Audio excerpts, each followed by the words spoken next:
Hey YouTube, welcome back to another Voyage of the Four Seas video, and you're back with Hike and Plays. Now, I've had a lot of comments under that tier list video, so I thought, you know what, let's make a second video on the tier list, and just touch upon why exactly, the things we said is the things we said, so why meta is meta, and why S is S, and we're going to talk about the higher echelons of the characters here. So, on my screen you should already be seeing the tier list, and I'm going to let that display for a few seconds, and then we're going to start looking into the first unit, which is Garp.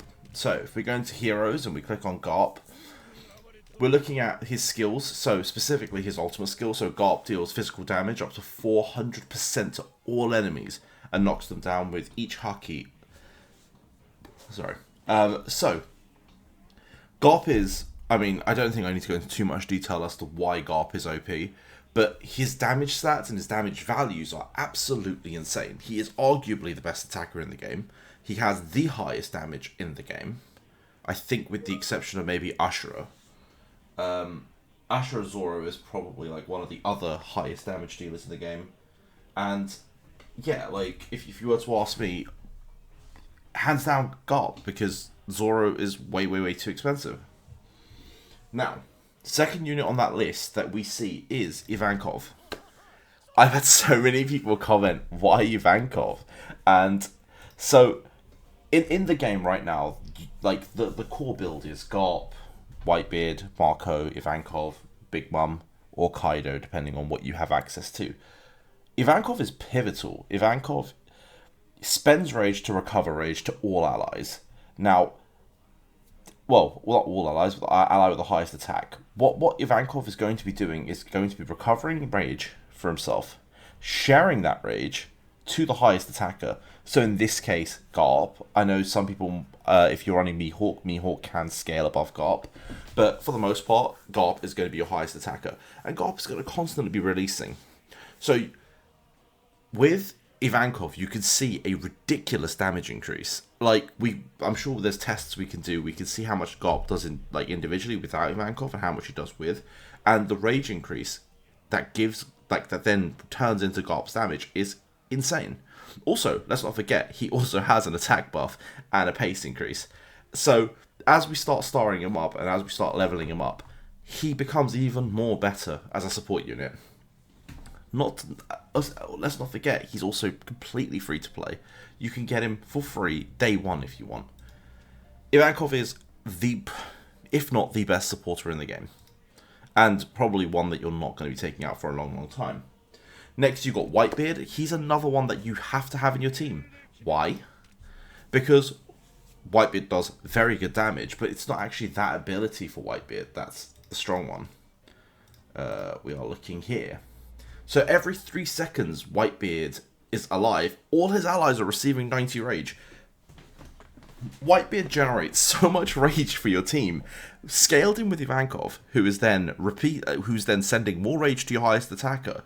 You have this ridiculous teamwork that those two provide that is then making Garp fire non-stop. So right now, if you want a tier list of units that you must have, Whitebeard and Ivankov are must-haves. You just have to have them both. Everyone else is optional. These two are not optional. Have Whitebeard, have Ivankov, and build your team around them. If you want replacement for someone like Garp, you can look at maybe Mihawk, you can look at Boa Hancock, you can look at Enel, you can look at some other big damage dealers like that. But those two are absolutely must-haves. Big Mom, I don't think there's a lot to say. Big Mom's a tank. She's huge. She's probably the best tank in the game, with maybe the exception being Kaido. If you're more free to play, maybe you want to consider options like Kuma. Maybe you want to consider options like, I don't know.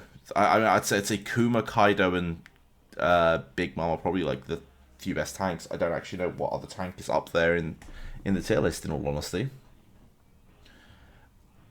And then lastly, we talk about Marco. Marco being the last of that meta squad, and again, Marco's heals that he provides for the team, and just in general, how much health he brings to the party.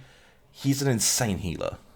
he is an insane healer and a purifier as well. So he's also, getting rid of negative buffs. He is insane, and it really is, like, just healing 1.5% of your max HP per second. His ultimates on top of that, healing, and, like, all his abilities are providing shields. Marco is insane. And yes, there are alternatives, but the truth is, do you really want an alternative? If we were to just close that. So, I mean, right, if you want alternatives, I will put a picture up on the screen, probably about now, where we're going to be talking about your main substitutes. We'll be talking about, who to use, but we're gonna assume you're building that meta team. And I mean, if you find this video helpful, please do like it.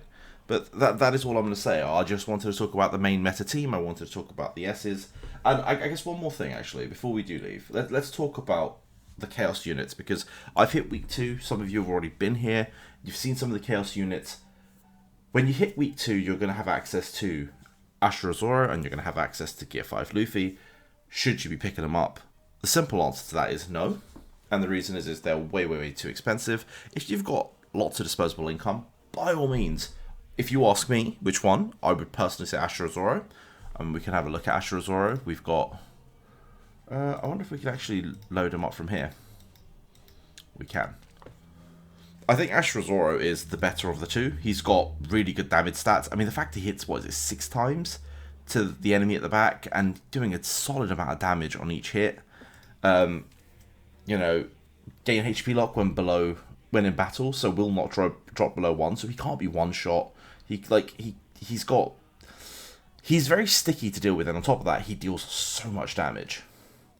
But at the same time, is he worth it? Probably not. Yeah, I don't think he's worth it. If I go for any of them, it is going to be this guy. Like, I will be going for Ashura Zoro over Gear 5 Luffy. And I know he's meant to be healing rage. I've actually not looked at his skills too much. I know he's not that much better, but reduces recovery and self-enemies in an area. I don't... If he was a damage dealer, maybe I'd consider him, but I don't think his damage is that high.